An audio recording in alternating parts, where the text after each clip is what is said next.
going forward for more. They find another pick there, and a snipe from Bang! Onto his opposing character. It's Faker going deep for the next one. Smab alive, but is it enough?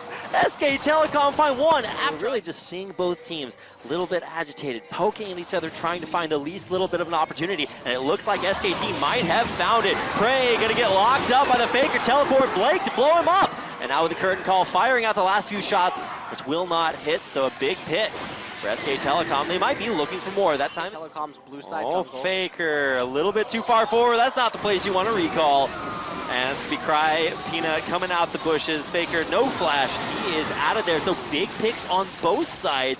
What do you think is going into that? Is it just lack of work coverage? Your team's not really finding a way into this game. Oh, Smab trying to stop SKT from getting in that Baron area, and he's got a good way to do it. Now pushing Wolf back away, and it does look like the Tigers have stopped their Baron. Wolf getting locked down, though. He's going to try to go forward, just commit as much damage as he can before ultimately going down. Yep. Oh. And okay, we're not stopping yet. We're going to lock out Peanut. With Blank getting onto him, he's pretty low there, but you got to keep an eye on the Ash Arrow. Where is it going to be? Easy to turn. Even though it was looking very grim for them early, and every time I say this, Faker ends up overextending. Oh, Faker. CC'd out of his ultimate, going down again in the same situation, pushing too far forward. No wards up on the top half of the map, really. He's recalling so that he can teleport. He did have a better flank ward, I believe, behind SK Telecom, but he chose to take that one to be safer. Now Baron is secured here for the Tigers there. Blank getting in and being disruptive, but there's just nothing to follow up off of that. Now even Wolf going to be beset by Peanut. Profit off to the side. There's really not a lot of ways that he can contribute to that other than to push Peanut off of Wolf. So they only lose one. Well, I guess Faker's still dead, and that's really the casualty that set that Baron up for They're going to go in. They need to take the fight to the Tigers right now. Tower down and a big engage. Smith to lock up the SK Telecom backline. Profit, though, with huge CC onto the back of rocks. Now, we've lost Faker, we've lost Wolf, but can the SKT find anything else for themselves? It looks like the answer is no. 4 dead and only Bang alive. As the first inhibitor will go down, which might even set up the last push at this game. Rocks looking for any minions to try to get themselves into a good position, and this is kind of doing the utmost. Finding Bang there on the fountain, taking him down, and with the minion wave pushing in, looking to secure themselves a Game 1 win. Yep, and this was a pretty impressive performance by the Tigers, at least. Well, it's a pretty impressive performance by Rock's Tigers Cry on that Cassiopeia.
People on the dance floor.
No, qué puto de mierda.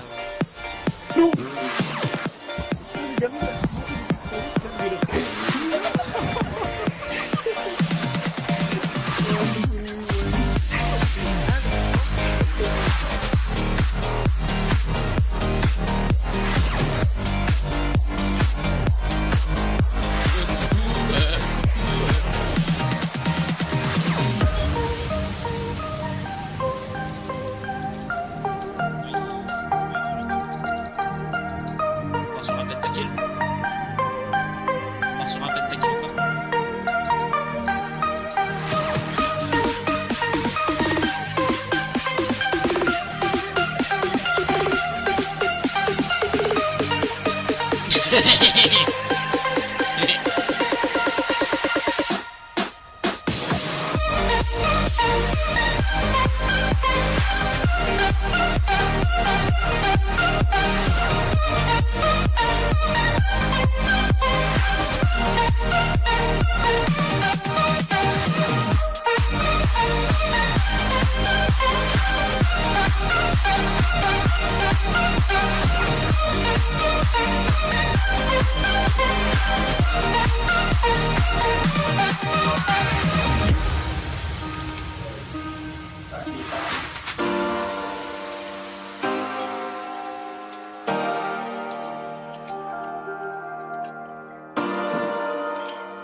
Oh, tell me that's not good.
Bij się w nią. I want you to show me how to get to know someone like you, someone like you. I want you to know me, cause I know then you'll see Najlepsza kalista. we can be true, we can be true. I want you to see what I see in us, something so real, something so real. I want you to see that this is a love that we both feel, that we both feel. And how will we ever know if the love will ever grow without trying, without trying? And how will we ever see if we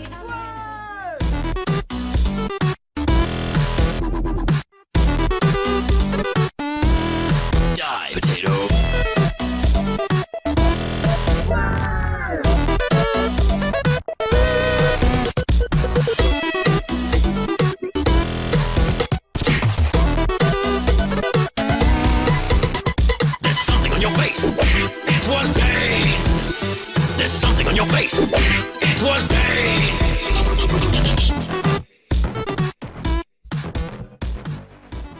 on. Faker was able to force out Ian's flash by getting right on top of him underneath turret when he was very low. So that might have been why Faker was not teleporting down there. And for Prophet, that's the big mystery for me. When you see your opposing top laner channel his teleport, you got to look for a good opportunity to turn that around. And so many ones for Prophet to take that he just didn't. So in the end, it's still a good play from MVP, but look at what SKT are doing off the back of that. They're snowballing this into objective leads even after losing a fight, taking that mid lane turret, arrow onto Max immediately. He's going to get caught there by the idle turret, and Bengi gets right on top of him. There's a lot of damage coming in from Ian. It's actually going to be Bengi going down. Yeah, so they trade Bengi for Max right there, and that I don't think is going to be the best of trades that you would want. Prophet and Ed having a little bit of a skirmish up there in top lane. Prophet also looks like he was able to steal away the blue buff, and that's very painful when you're a Victor player. So SK Telecom, they hold a temporary gold advantage, and it's inside of those towers right now. Let's go take a replay on this fight. Max getting caught out, but just barely snagged by Faker's ult. Yeah, so Ian, the problem there was that Ian actually also got caught up inside of the taunt. Otherwise, he's able to cast that Chaos Storm as soon as Faker begins his channel, and it cancels it, because that is one of the lesser-known passives of Victor's ultimate. Yeah, a lot of champions that used to have silences got interrupts instead. Guys like Kassadin on the Null Sphere. So same thing for Chaos Storm here. Going to interrupt that. And an interaction that I have no idea in what other situation we'd be able to really get a chance to see that. But good thing that we can reference that here. Faker 1-0, so I'm not sure if this is counted as a success, but I'm actually really most interested in, once we get to that 30-35 minute mark when the worth of champions is really well established, is this the pick that you can do something with that? And maybe talk a little bit about what Galio offers team comps in this meta that maybe other mid laners don't. Well, honestly, the Galio pick is certainly interesting, but generally you would expect to see it against double magic compositions or double AP mid and top laners. And so the fact that they picked this last against MVP, who had already shown the Poppy pick, is a little bit interesting because the only major sources of magic damage coming out from MVP is going to be on that Victor, given that Beyond has the ability to elect into a defensive Elise build, which we can see that he is doing in that itemization right now. And so because of that, Faker's forced to itemize a little bit differently because there isn't that absurd amount of magic coming out from MVP. And so the pick is a little interesting, and also it's a little unfortunate that it's picked into a Victor who has two different ways to stop the ultimate from Faker, put one inside of the gravity field and the other as the Chaos Storm. So the pick is a little bit suspicious, but we still have yet to see what they're going to do with it as we reach the later stages of the game. Now, it should be noted, kind of an interesting build here for Faker on his Galio, Spirit Visage and Rod of Ages along with Mercury Treads. A lot of times you used to go things like Abyssal Scepter or, well, way back in the day it was Athenes, but that has been sufficiently changed. So why do you think he's opted to not go Abyssal? Is it just because he's not dealing with such a heavy magic damage team? I feel like that is probably one of the reasons. An alternative also could have possibly even been a Banner of Command if there was a double magic team in addition to the magic damage jungler. But I feel like his itemization choice is probably the best given the situation that he's in.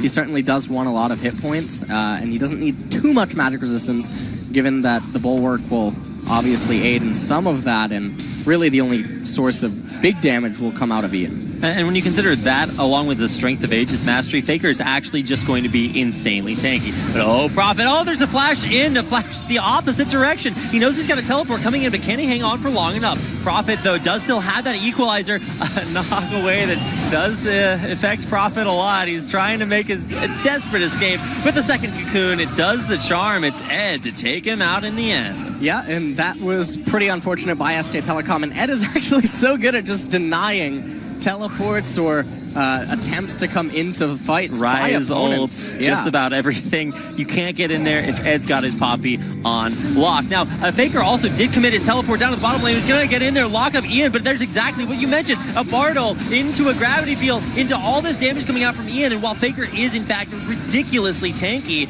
can SKT survive and escape alive? And it looks like they can, unless Ed has something to say about it. Slowed out there by Wolf Soul Flare, but in the end, everyone's surviving from SK Telecom, with the exception of Prophet from earlier. And I feel like we just actually got a little bit of a glimpse of what is to come the longer this game goes on. Ian and Maha don't have the damage yet. They're not those super just threatening damage dealers that we know Jin and Victor are capable of doing. And hold that thought as we take a quick look at the replay down here. So I feel like beyond actually missing the cocoon is why Faker channeled his teleport, and that was actually a pretty big, even better win for MVP as they were able to pick up Prophet in the extended trade and get the teleport away from Faker. But going back to the fight that then take place after this, SK Telecom doesn't actually have a proper way of combating MVP's team composition.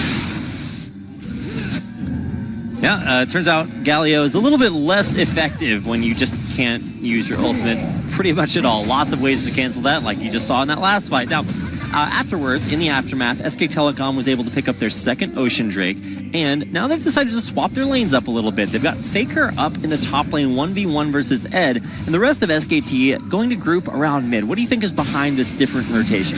Well, at this point of the game, MVP definitely wants to keep their bottom lane in mid. There's no turrets remaining in the bottom half of the map, and obviously Jin being in the mid lane is going to be most beneficial to anyone who tries to go top or bottom, because you can just sort of move Jin into the river to start casting that curtain call. So it's going to be the best lane to have Jin in. All that's happening right now is both teams are basically just posturing, waiting for a few more items to be picked up by both sides, and then we'll start seeing team fights actually break out as Baron is on the map, and it's a very real possibility for both of these teams. So Faker goes top, clears a wave, runs back to mid. Then he sort of swaps with Prophet, who goes top, clears a wave, and now he's back to mid. In the meantime, MVP sent Ian on his Victor up there, shove it right back. So that's going to freeze up top, and now it's SKT sending yet a third champion up to the top lane to grab a wave. What's with that rotation? Well, Prophet's the only one that currently has teleport still remaining. So any sort of split push or side lane, you definitely want Prophet to be in it until Faker has his teleport up. At some point in the game, though, SK Telecom will actually have the gear that they can activate in a 1-3-1 because of that dual teleport. But while Faker still has his teleport up on cooldown, that's not something that you can really make use of right now. All right.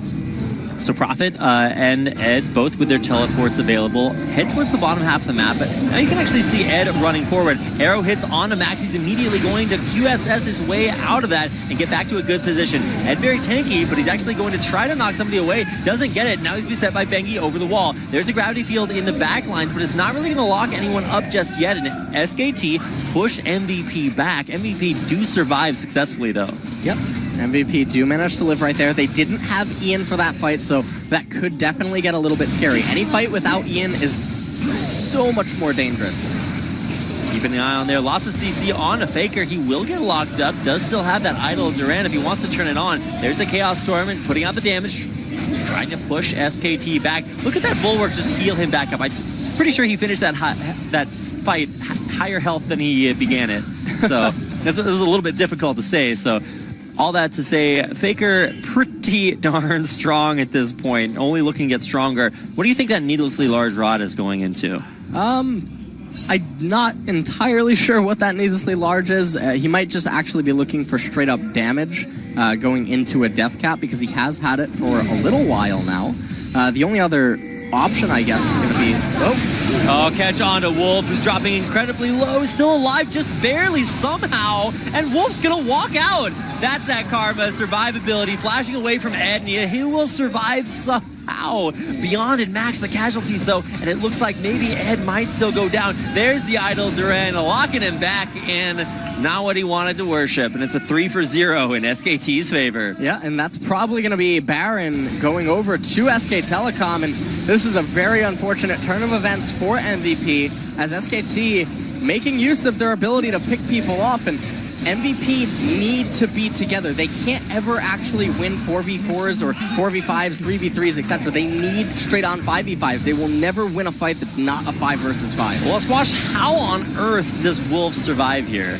So the heal coming out from Bang gives Wolf the ability to basically manage to get away by the skin of his teeth, and at that point, Ed not able to find any way into the back of the team and getting slowed up and eventually taunted by Faker.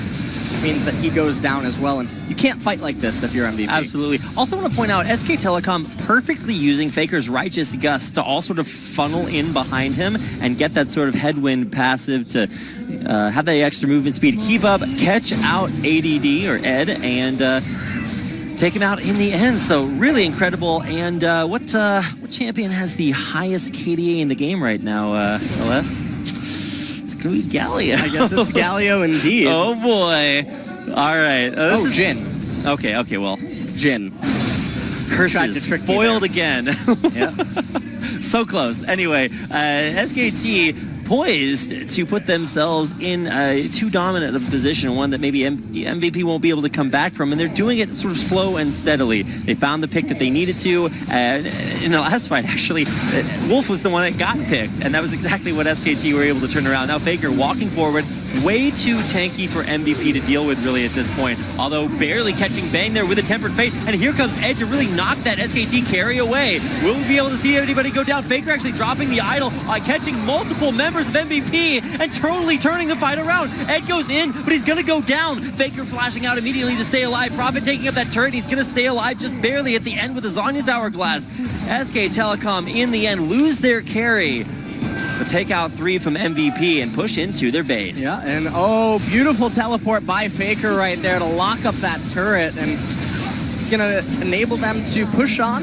Not that it would have been needed to capture the inhibitor, but definitely helps them nonetheless speed that process up, and now they're moving towards mid lane, and Faker's just gonna take the turret. What's a turret? Hey, did turrets deal damage, LS? Apparently not. No, yeah, probably. There we go. Faker back up to full health. Doesn't afraid of anything. Yeah, you can just basically see this team fight, and it started off so well for them. As you can see, the Chaos Storm just makes its way around, but look at what happened. Ian stepped too close to Faker, and them getting locked up is just really good, reverse opportunity by SK Telecom to punish them for making that mistake. And SKT turns the fight on its head. It was looking really bad for SK Telecom. I want to point out the only reason that Bang died in that fight is because Max landed the hardest to hit Cosmic Binding that caught him right before he was able to get out of there. Kill him off, but in the end, SKT take the fight. But now it's MVP's turn to try to pick something up. They already have a Mountain Drake, and now they're going to stack an Ocean on top of it. So both teams with 2 dragons apiece, and SK Telecom's Baron is actually just about to wear off. Ian, as well, going to steal away a blue buff. So MVP really getting right back out there on the map and taking a few objectives for themselves. Yep. And I want to point out that Ian's build order is a little bit questionable. I understand that he had his Negatron poke earlier on, but if you're looking at SK Telecom and how they're itemizing, you would actually think that Leandri's Torment would probably be not that bad of an item. Faker gonna get it locked up along with Bang. Can Max land at the Cosmic Binding he needs? He does lock up Faker. There's the curtain call towards the backline. Faker actually taking a lot of help, but there's gonna be the Mikhail to keep him back alive even further. Chaos Storm in the backline actually chunked Bang way out, but Beyond barely surviving will keep everyone alive on both sides. And now Maha trying to put the damage out. Faker getting locked up again, but he just doesn't care. Nothing can kill this unstoppable Galio, and Faker tanking everything MVP has to throw at him. Yeah, and that's going to be the second inhibitor of the game, falling for SK Telecom, and that thing just does not die. I don't know, we saw Roach play yesterday, but Faker looking like a cockroach because there's no way to kill him. Yep, and just look at this, and I feel like MVP mistakenly actually tunneling on this Galio right here. Faker channeling his inner Teemo passive as the rest of SK Telecom being completely ignored. And I feel like this is some team fighting mistake that MVP are not adapting well to the Galio pick, and SK Telecom using it in full effect. Yeah, the unkillable Demon King here to stay. And now Faker, the strong gets stronger. Can you quickly count those little bars in Faker's HP bar for me, LS?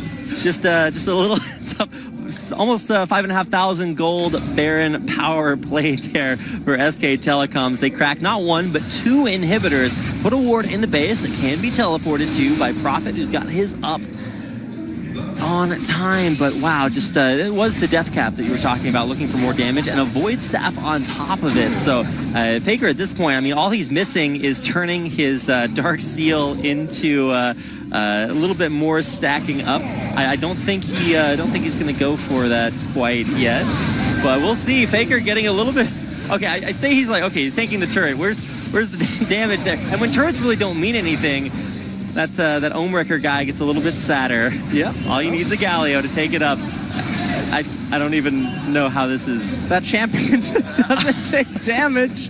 This reminds me of, what is it, Earth mode Galio, where you just play Galio, never die ever. Well, that's what Faker has obviously been practicing his fair share of. Then gonna get locked up there. Here comes Ed trying to knock somebody out of the fight. Faker does start taking a little bit too much damage, but he's just unkillable. Ian in the front lines actually will pop as the second casualty there for MVP, who just have no health bars to continue fighting that fight, and Faker survives through it all. Yeah, and I wonder if this will be the end of the game. Double teleport coming in from SK Telecom. Oh my god! I'm not sure that's what you wanted to do. Wolf does die because of it, but Faker teleporting back in to try out his invulnerability again.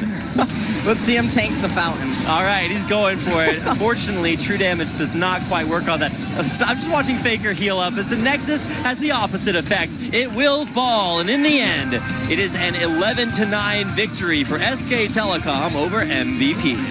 Yeah, and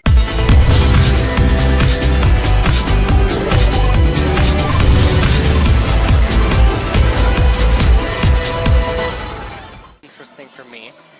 However, in bottom lane, the Varus Karma, I feel like that's going to be extremely problematic for SK Telecom's bottom lane.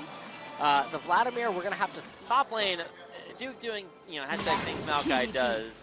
You look at his eyes. Ever so low, the last second heal coming in from Wolf. Faker finally the one to go down, but Bengi here, most of the kills damage from SKT, and he's gonna find more of them. Finds one, now Cry gonna get a big heal to keep him alive just long enough for a second pool, and here comes Feb to maybe try to turn things back around, but Duke, Bengi, they're just too strong, and it's gonna be more kills coming back towards SKT. They take out the Rocks top laner, and maybe Duke looking for more. Cry trying to escape there, and he will continue to get locked down. Further lockdown there, the deadly flourish might just be what it takes for SK Telecom to find yet another kill. 3 versus 1. Looks good. It's Duke to take out the final member there for a 3-for-1 exchange in SK Telecom's favor. Yeah, and that was a great turnaround. It does come at the cost of Faker's life, but that doesn't really matter. Oh, hold on.